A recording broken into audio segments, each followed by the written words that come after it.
A delicious filling made with nuts, coconut, poppy, and sesame seeds are stuffed into a flaky dough and then it's deep fried till crispy. This is also known as a Karanji.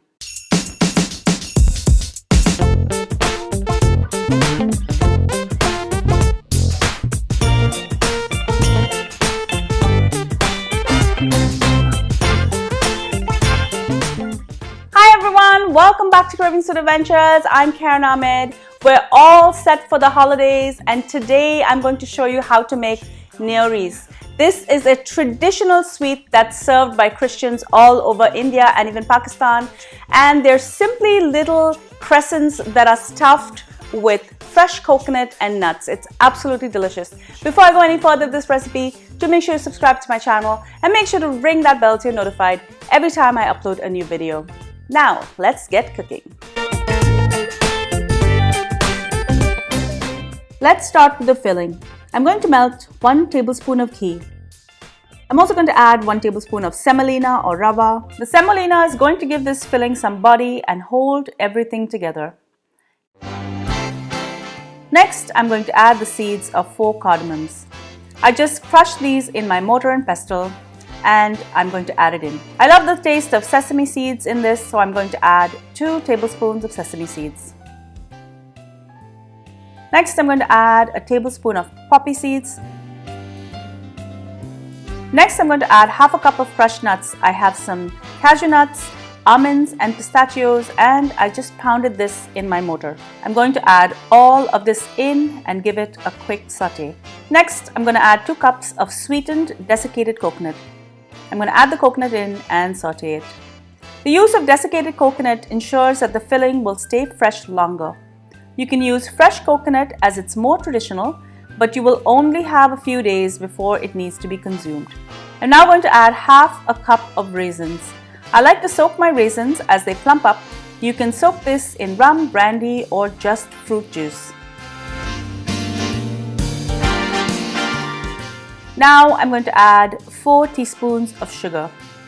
If you're going to add fresh coconut, you may need to add a bit more sugar. Now to turn that sugar into a syrup and plump up the semolina.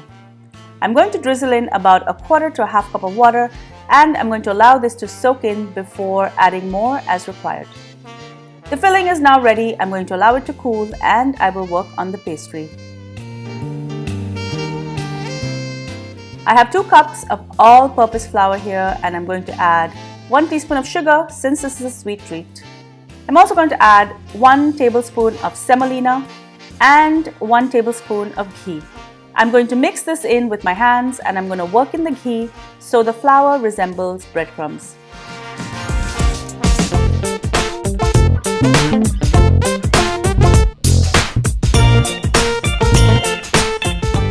Now I'm going to knead it.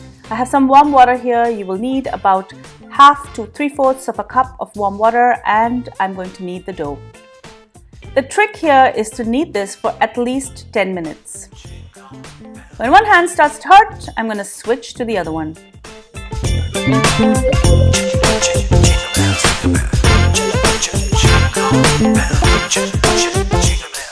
This is looking really good now. I'm going to cover this with some cling film and I'm just going to allow it to rest for 15 to 30 minutes.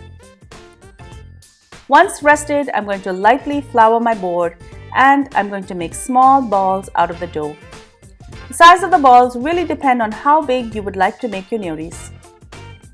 I love to make them small so it's gone in 2 bites, but some people make them quite large. I'm going to roll out each one as thin as I can get it. This is about 8 centimeters in diameter. Add a teaspoon of the cooled filling and fold over to seal. Because my dough is slightly damp, it's going to be really easy to seal and you can leave it as is if you like, but for Christmas, we like to fold it over in a special way just by folding the edge over each other to make this pretty pattern.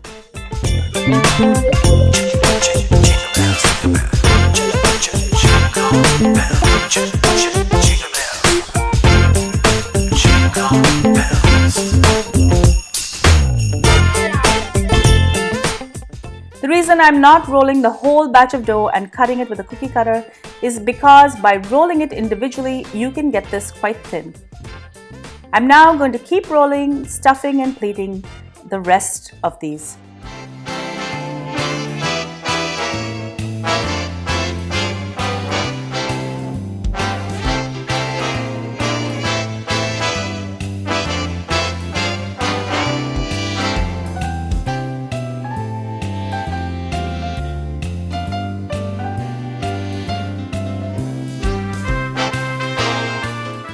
A tip to the success of crispy Neuries is allowing this to air dry a bit on both sides before frying.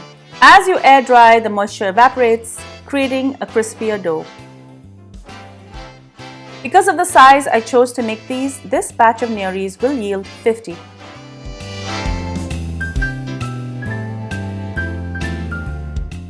These are now ready to fry. My oil is nice and hot, and I'm going to insert the Neuries in one at a time, and once they're nice and golden brown, I'm going to remove them and allow them to cool.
Another tip to getting nice crispy Neuries is to make sure they are completely cooled before storing them in an airtight container. This can be stored for a week to 10 days in a cool and dry place. Enjoy!